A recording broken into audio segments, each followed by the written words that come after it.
പിതാവായ ദൈവമേ, അങ്ങേക്ക് സ്തുതി. പുത്രനായ ദൈവമേ, അവിടുത്തേക്ക് ആരാധന. പരിശുദ്ധാത്മാവായ ദൈവമേ, അവിടുത്തേക്ക് മഹത്വം. നിത്യം പിതാവും പുത്രനും പരിശുദ്ധാത്മാവുമായ സർവേശ്വര, ലോകത്തിൻ്റെ വിവിധങ്ങളായ ഭാഗങ്ങളിരുന്നു കൊണ്ട് തിരുവചനം ധ്യാനിക്കാനും പ്രാർത്ഥിക്കുവാനുമായി ശാലോം വിഷൻ്റെ മുമ്പിലിരിക്കുന്ന സർവ മക്കളെയും അവിടെ പ്രാർത്ഥനാ നിയോഗങ്ങളെയും പിതാവായ ദൈവമേ അങ്ങേ കരങ്ങളിലേക്ക് കൈമാറ്റം ചെയ്യുകയാണ്. പ്രിയപ്പെട്ടവരെ, ഇന്ന് നാം ദൈവഹിതത്തെക്കുറിച്ച് അല്പമായി ഒന്ന് ചിന്തിക്കാൻ പ്രാർത്ഥിക്കാൻ പോവുകയാണ്. ഈശോ പറഞ്ഞു, എന്നെ അയച്ചവൻ്റെ ഇഷ്ടം പ്രവർത്തിക്കുകയും അവൻ്റെ ജോലി പൂർത്തിയാക്കുകയുമാണ് എൻ്റെ ഭക്ഷണം. ഒരിക്കൽ കൂടി യേശു പറഞ്ഞു, യോഹന്നാന്റെ സുവിശേഷം 4:34, എന്നെ അയച്ചവൻ്റെ ഇഷ്ടം പ്രവർത്തിക്കുകയും അവൻ്റെ ജോലി പൂർത്തിയാക്കുകയുമാണ് എൻ്റെ ഭക്ഷണം. യേശുവിൻ്റെ ഈ ജീവിതശൈലി പിന്തുടരുവാൻ, അനുഗമിക്കുവാൻ ഈശോ ഇത് കേട്ടുകൊണ്ടിരിക്കുന്ന എല്ലാവരെയും ആഹ്വാനം ചെയ്യുകയാണ്. ദൈവഹിതം നിറവേറുമ്പോൾ ദൈവത്തിൻ്റെ കൃപ നമ്മിലേക്ക് ഒഴുകും. പരിശുദ്ധാത്മാവ് നമ്മിൽ നിറഞ്ഞു കവിയും. ഈശോ പറഞ്ഞതും ഈശോ പഠിപ്പിച്ചതും പ്രായോഗികമാക്കുവാൻ നമ്മെ സഹായിക്കുന്നത് പരിശുദ്ധാത്മാവാണ്. യേശു പറഞ്ഞത് പൂർത്തിയാക്കാൻ ദൈവം നമ്മെ ഓരോരുത്തരെയുമാണ് തിരഞ്ഞെടുത്തിരിക്കുന്നത്. ഓരോ ക്രൈസ്തവനും ഒരു ദൗത്യമുണ്ട്. ഓരോ കുടുംബത്തിനും ഒരു ദൗത്യമുണ്ട്. ഓരോ പുരോഹിതനും ഒരു ദൗത്യമുണ്ട്. ഓരോ ദൈവാലയത്തിനും ഒരു ദൗത്യമുണ്ട്. ഓരോ കോൺവെന്റുകൾക്കും ഒരു ദൗത്യമുണ്ട്. ഓരോ പ്രേക്ഷിതനും ഓരോ ദൗത്യമുണ്ട്. എൻ്റെ പ്രിയപ്പെട്ടവരെ, ഈ ദൗത്യ നിർവഹണം ഈശോ ആഗ്രഹിക്കുന്ന വിധത്തിൽ നിർവഹിക്കുവാൻ ദൈവത്തിൻ്റെ പരിശുദ്ധാത്മാവ് നമ്മിലും കുടുംബങ്ങളിലും സ്ഥാപനങ്ങളിലും ചിന്തകളിലും വന്ന് നിറയണം. മൊളോക്കോ ദ്വീപിലേക്ക് ഫാദർ ഡാമിയൻ യാത്രയാകുമ്പോൾ ഒരു ദൗത്യമുണ്ടായിരുന്നു. ഇടവക ജനം മുഴുവൻ പറഞ്ഞു, ഫാദറെ, മൊളോക്കോ ദ്വീപിലേക്ക് പോകണ്ട എന്ന് തടഞ്ഞപ്പോഴും എന്നെ ഈശോ മൊളോക്കോ ദ്വീപിലേക്കായിട്ട് പോകാൻ ആവശ്യപ്പെടുന്നെന്ന് പറഞ്ഞുകൊണ്ട് കപ്പലിൽ കയറി പോകുന്ന ഫാദർ ഡാമിയന് ഒരു ദൗത്യമുണ്ട്. വിജാതിയുടെ ഇടയിൽ വചനം പങ്കുവെച്ച് വിജാതിയുടെ അപ്പസ്തലനായി തീരാൻ വേണ്ടിയിട്ടാണ് സൗളിനെ പൗലോസാക്കി മാറ്റി ദൈവം തിരഞ്ഞെടുത്തത്. ഇന്ന് ഈ ശാലോം വിഷൻ്റെ മുമ്പിൽ ഇരുന്നു കൊണ്ട് നമ്മൾ ചിന്തിക്കുമ്പോൾ, ഞാൻ എന്തിന് ഇവിടെ വന്നു? ദൈവം എന്തിനെന്നെ വിളിച്ചു? ദൈവം എന്തിനെന്നെ തിരഞ്ഞെടുത്തു? ദൈവം എന്നെ ഏൽപ്പിച്ച ആ ദൗത്യം അതുപോലെ തന്നെ അല്ലെങ്കിൽ ഒരുപടി കൂടി വളർച്ചയിലേക്ക് നടത്തിക്കൊണ്ട് നയിക്കുന്നുണ്ടോ എന്ന് ആത്മപരിശോധന ചെയ്യണം. വ്യക്തികൾ പരിശോധിക്കണം, സമൂഹങ്ങൾ പരിശോധിക്കണം, സ്ഥാപനങ്ങൾ പരിശോധിക്കണം. മകളെ, വിളിയും വിളിച്ചവനെയും മറക്കാതിരുന്നാലാണ് നമ്മുടെ ദൗത്യം ഈശോ ആഗ്രഹിക്കുന്ന പോലെ പ്രവർത്തിക്കാൻ സാധിക്കുക. തിരഞ്ഞെടുപ്പും തിരഞ്ഞെടുത്തവനെയും മറക്കാതിരിക്കുമ്പോഴാണ് നിന്നെ ഏൽപ്പിച്ച ഏറ്റവും നിസ്സാരമായ ജോലിയും കൃത്യതയോടെ നിർവഹിക്കാൻ സാധിക്കുക. ദൗത്യവും ദൗത്യം ഏൽപ്പിച്ചവനെയും മറക്കാതിരിക്കുമ്പോഴാണ് ദൈവഹിതമനുസരിച്ച് പ്രവർത്തിക്കുന്ന വ്യക്തികളായി നമ്മൾ മാറുന്നത്. ദൈവത്തിൻ്റെ ഹിതം പ്രവർത്തിക്കുക. പരിശുദ്ധ അമ്മ പറഞ്ഞതുപോലെ ആമേൻ എന്ന് പറയാൻ നമുക്ക് ശക്തി തരുന്നത് ദൈവഹിതമനുസരിച്ച് പ്രവർത്തിക്കുമ്പോഴാണ്. യോഹന്നാന്റെ സുവിശേഷം 3-ാം അധ്യായം 25-ാം വാക്യത്തിൽ നാം വായിക്കുന്നു, ദൈവത്തിൻ്റെ ഹിതം നിറവേറ്റുന്നവരാണ് എൻ്റെ സഹോദരനും എൻ്റെ സഹോദരിയും എൻ്റെ അമ്മയും. ദൈവത്തിൻ്റെ ഹിതം നിറവേറ്റുമ്പോൾ നമ്മൾ ദൈവീക മേഖലയുമായി നമ്മൾ ബന്ധപ്പെടുകയാണ്. എന്ന് പറഞ്ഞാൽ യേശുവിൻ്റെ കണ്ണുകളിലൂടെ, യേശുവിൻ്റെ കാഴ്ചപ്പാടുകളിലൂടെ, യേശുവിൻ്റെ മനോഭാവത്തിലൂടെ, യേശു എങ്ങനെ ഓരോ കാര്യങ്ങൾ നോക്കി കണ്ടുവോ അതുപോലെ പ്രവർത്തിക്കാൻ നമ്മൾ തയ്യാറാകുമ്പോഴാണ് കർത്താവിൻ്റെ ഹിത അനുവർത്തികളായി മാറുന്നത്. ഓരോ കാലഘട്ടങ്ങളിലും ദൈവം പ്രത്യേകമായി മക്കളെ തിരഞ്ഞെടുക്കുകയാണ് തൻ്റെ ഹിതം ഈ ഭൂമിയിൽ പ്രായോഗികമാക്കുവാനായിട്ട്. അതനുസരിച്ച് പ്രവർത്തിക്കുമ്പോഴാണ് ദൈവരാജ്യം നമ്മുടെ ഹൃദയത്തിലും നമ്മുടെ സമൂഹത്തിലും നമ്മുടെ കുടുംബത്തിലും തലമുറയിലും സംജാതമാകുന്നത്. ആർക്കാണ് ദൈവഹിതമനുസരിച്ച് പ്രവർത്തിക്കാൻ സാധിക്കുക? ഈശോയിൽ നിന്ന് എനിക്ക് ലഭിക്കാൻ പോകുന്ന സമ്മാനത്തെ ഓർക്കുമ്പോഴാണ്, അല്ലെങ്കിൽ ആ സമ്മാനം ഉള്ളിലുള്ളവർക്കാണ് സഹിച്ചുകൊണ്ട്, സ്നേഹിച്ചുകൊണ്ട്, ക്ഷമിച്ചുകൊണ്ട് ദൈവഹിതം പ്രവർത്തിക്കാനായിട്ട് സാധിക്കുക. ശരിയല്ലേ? ശരിയല്ലേ? ഈശോയിൽ നിന്ന് എനിക്ക് ലഭിക്കാനിരിക്കുന്ന സമ്മാനത്തെക്കുറിച്ചുള്ള ഓർമ്മയാണ് നമ്മെ ഏൽപ്പിച്ചിരിക്കുന്ന ചെറുതോ വലുതുമായിരിക്കുന്ന ദൗത്യം നിർവഹിക്കുവാൻ നമുക്ക് പ്രേരകമായി നിൽക്കുന്നത്. എന്ന് പറഞ്ഞാൽ ഞാൻ യേശുവിൻ്റേതാണ്, യേശു എൻ്റേതാണ്, ഞാൻ യേശുവിൻ്റേതാണ്, യേശു എൻ്റേതാണ് എന്ന ചിന്ത. ഞാൻ കാണാറുണ്ട്, 2 തരത്തിലുള്ള വിശ്വാസികളുണ്ട്. 2 തരത്തിലുള്ള വിശ്വാസികൾ യേശുവിനെ സമീപിക്കും. ഒന്ന്, യേശുവിൽ നിന്ന് എനിക്ക് എന്ത് കിട്ടുമെന്ന് ചിന്തിച്ച് യേശുവിൻ്റെ പിന്നാലെ നടക്കുന്നവർ. വേറെ ചിലരോ യേശുവിന് എനിക്ക് എന്ത് കൊടുക്കാൻ സാധിക്കും എന്ന് ചിന്തിച്ച് നടക്കുന്നവർ. ഞാൻ പറഞ്ഞതിൻ്റെ വ്യത്യാസം മനസ്സിലായോ? ഞാൻ യേശുവിൻ്റെ പിന്നാലെ നടക്കുന്നത്, ദൈവവേല നടത്തുന്നത്, ശുശ്രൂഷ ചെയ്യുന്നത്, എനിക്ക് യേശുവിൽ നിന്ന് എന്ത് കിട്ടും, സാധാരണ ലെവലാണ്. ഒരു പടി കൂടി ലെവലിൽ ചിന്തിച്ചു കഴിഞ്ഞാൽ യേശുവിന് എനിക്ക് എന്ത് കൊടുക്കാൻ സാധിക്കും? എൻ്റെ സമയമാണോ കർത്താവേ? ഞാനത് തരാം. എൻ്റെ സമ്പത്താണോ? അത് തരാം. എൻ്റെ കഴിവുകളാണോ? അത് തരാം. എന്ന് പറഞ്ഞാൽ ആദ്യത്തെ കൂട്ടർ ലൗകികരും രണ്ടാമത്തെ കൂട്ടർ ആത്മീയരുമാണ്. ആത്മീയതയിൽ വളരുന്നവർക്കാണ് ദൈവഹിതമനുസരിച്ച് പ്രവർത്തിക്കുവാനായിട്ട് ദൈവം അനുഗ്രഹങ്ങൾ കൊടുക്കുക.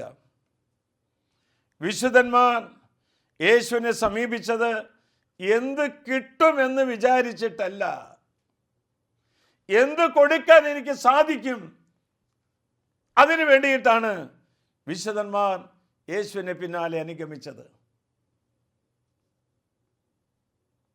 കരങ്ങളാൽ നിർമ്മിതമായ സ്വർഗീയ ഭവനം സ്വപ്നം കാണുന്നവർക്ക് മാത്രമേ ദൈവഹിതമനുസരിച്ച് പ്രവർത്തിക്കാൻ സാധിക്കുക.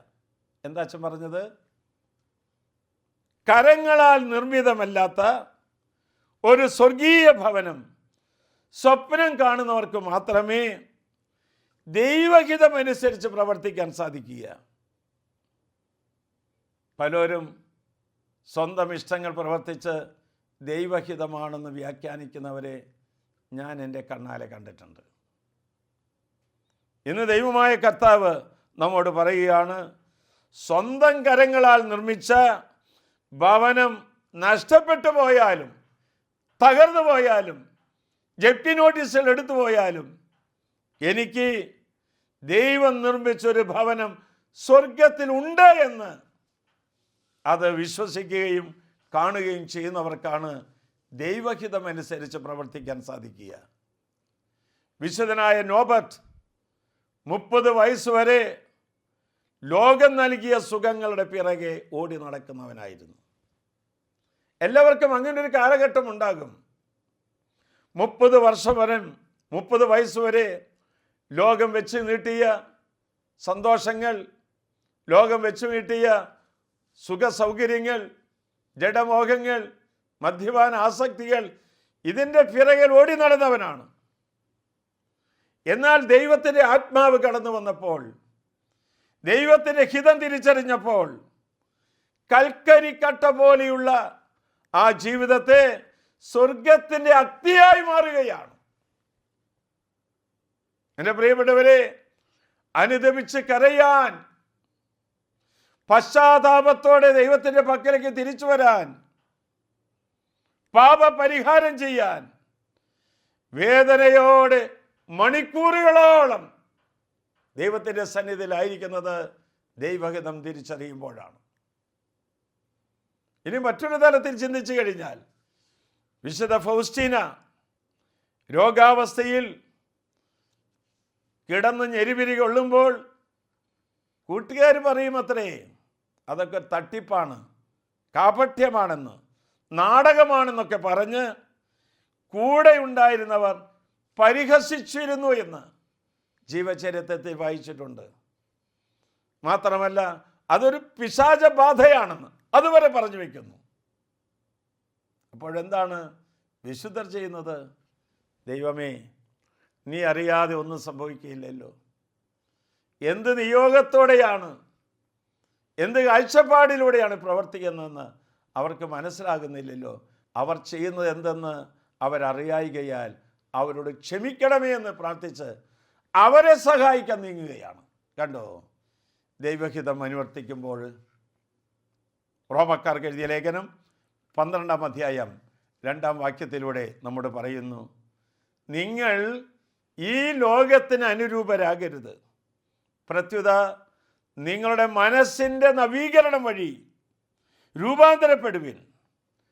ശ്രദ്ധിക്കുക, ദൈവഹിതം എന്തെന്നും നല്ലതും പ്രീതികരമായതും പരിപൂർണമായതെന്തെന്നും വിവേചിച്ചറിയാൻ അപ്പോൾ നിങ്ങൾക്ക് കഴിയും. എപ്പോൾ? മനസ്സിന് രൂപാന്തരീകരണം സംഭവിക്കുമ്പോൾ. മനസ്സിൽ രൂപാന്തരീകരണം സംഭവിക്കുമ്പോൾ, മനസ്സിൽ നവീകരണം സംഭവിക്കുമ്പോൾ, ആത്മാവിൽ നവീകരണം സംഭവിക്കുമ്പോൾ നമ്മുടെ കാഴ്ചപ്പാട് മാറുകയാണ്. ഈ ലോകം തരുന്നതിനേക്കാൾ ഉപരിയായി യേശു കാണിച്ചു തരുന്ന വഴികളിലൂടെ നടക്കാൻ, ഈ ലോകമോഹങ്ങളിൽ നിന്ന് വിട്ടുപേക്ഷിക്കാൻ ദൈവത്തിൻ്റെ പരിശുദ്ധാത്മാവാണ് നമുക്ക് ശക്തി തരുന്നത്. യേശുവിൻ്റെ വഴിയും യേശുവിലേക്കുള്ള വഴിയും, എന്താ പറഞ്ഞത്? യേശുവിൻ്റെ വഴിയും യേശുവിലേക്കുള്ള വഴിയും അത് ഇടുങ്ങിയതാണ്, ഞെരുക്കമുള്ളതാണ്. ഇടുങ്ങിയതാണ്, ഞെരുക്കമുള്ളതാണ്. മാത്രവുമല്ല, അത് കുരിശിലേക്കുള്ള വഴിയാണ്, അത് സഹനത്തിലേക്കുള്ള വഴിയാണ്, വീണ്ടും ഒരു ജനനത്തിലേക്കുള്ള വഴിയാണ്, ഒരു സ്നേഹത്തിലേക്കുള്ള വഴിയാണ്, ഒരു ക്ഷമയിലേക്കുള്ള വഴിയാണ്. എൻ്റെ പ്രിയപ്പെട്ടവരെ, യേശുവിൻ്റെ വഴിയിലൂടെ നടക്കുമ്പോൾ ചിലപ്പോൾ ആരും കൂടെ ഉണ്ടാകുകയില്ല. യേശു കാണിച്ചു തന്ന വഴിയിലൂടെ നടക്കുമ്പോൾ നമ്മുടെ കൂടെ പലരും ഉണ്ടാകുമെന്ന് വിചാരിച്ചവർ ഉണ്ടാകുകയില്ല, തനിച്ചാകും. എങ്കിലും ഭയപ്പെടരുത് എന്ന് കർത്താവ് പറയുന്നു. യേശുവിൻ്റെ അമ്മയും ശിഷ്യന്മാരും വിശുദ്ധന്മാരും ഒക്കെ നമ്മുടെ കൂടെ ഉണ്ടാകുമെന്ന്. എൻ്റെ പ്രിയപ്പെട്ടവരെ, വിളിക്കപ്പെട്ടവരുണ്ട്, എന്നാൽ തിരഞ്ഞെടുക്കപ്പെട്ടവർ ചുരുക്കമാണ്. നമ്മെ എല്ലാവരെയും വിശുദ്ധിയിലേക്ക് ക്ഷണിക്കുകയാണ്, എന്നാൽ തിരഞ്ഞെടുക്കപ്പെട്ടവരുണ്ട്. തിരഞ്ഞെടുക്കപ്പെട്ടവർക്ക് മാത്രമേ സ്വർഗരാജ്യത്തിലേക്ക് പ്രവേശിക്കാൻ സാധിക്കുക. ഇതപ്പോൾ എല്ലാവരെയും നമ്മൾ രക്ഷയിലേക്ക് ക്ഷണിക്കുന്നു. ആ രക്ഷ സ്വീകരിക്കണ്ടേ? ആ രക്ഷ സ്വീകരിക്കുമ്പോഴാണ് നമ്മൾ തിരഞ്ഞെടുക്കപ്പെട്ടവരുടെ ഗണത്തിൽ ചേരുന്നത്. ഒരു ശിശുവിനെ പോലെ ആയിത്തീരുമ്പോഴാണ് തിരഞ്ഞെടുക്കപ്പെട്ടവരുടെ ഗണത്തിൽ ചേരുന്നത്. ഒരു മാനസാന്തര അനുഭവം നമ്മൾ വന്ന് തട്ടി മാനസാന്തര ജീവിതം, മാനസാന്തരത്തിന് യോജിച്ച ഫലം പുറപ്പെടുവിക്കുമ്പോഴാണ് നമ്മൾ തിരഞ്ഞെടുക്കപ്പെട്ടവരുടെ ഗണത്തിൽ ചേരുന്നത്. അതുകൊണ്ട് പ്രിയപ്പെട്ടവരെ, നമ്മൾ ദൈവം തിരഞ്ഞെടുക്കപ്പെട്ട് കഴിയുമ്പോൾ ഒരു പക്ഷേ തനിച്ചാകുന്ന ഒരവസ്ഥയുണ്ടാകും. ഈശോ അങ്ങനെയുള്ളവരെ തിരഞ്ഞെടുക്കുന്നത്. നോഹ തനിച്ചായിരുന്നു. നോഹയെക്കുറിച്ച് പറയുന്നത് ഉൽപ്പത്തിയുടെ പുസ്തകം 6-ാം അധ്യായം 9-ാം വാക്യം. നോഹ നീതിമാനായിരുന്നു. ആ തലമുറയിലെ കറയറ്റ മനുഷ്യനായിരുന്നു. ദൈവത്തിൻ്റെ മാർഗത്തിലൂടെ അവൻ നടന്നു. കണ്ടോ? അതാണ് കർത്താവ് ഇങ്ങനെ ചില ആൾക്കാരെ പ്രത്യേകമായി തിരഞ്ഞെടുക്കുകയാണ്. അബ്രാഹാം തനിച്ചായിരുന്നു. ഉൽപ്പത്തിയുടെ പുസ്തകം 12-ാം അധ്യായം 1-ാം വാക്യം. കർത്താവ് അബ്രാഹത്തോട് അരുൾ ചെയ്തു, നീ നിന്റെ ദേശത്തെയും ബന്ധുജനങ്ങളെയും പിതൃജനത്തെയും വിട്ട് ഞാൻ കാണിച്ചു തരുന്ന നാട്ടിലേക്ക് പോകുക. നീ ഒരു വലിയ ജനതയായി തീരും. ഞാൻ നിന്നെ അനുഗ്രഹിക്കും. നിന്നെ അനുഗ്രഹിക്കുന്നവരെ ഞാനും അനുഗ്രഹിക്കും. കണ്ടോ പ്രിയപ്പെട്ടവരെ, പിടിച്ചു മാറ്റി കൊണ്ടുപോകുകയാണ്. ഏലിയ ബലിപീഠത്തിനരികിൽ തനിച്ചായിരുന്നു. മോശ തനിച്ചായിരുന്നു. യോന നിനിവേയിൽ തനിച്ചായിരുന്നു.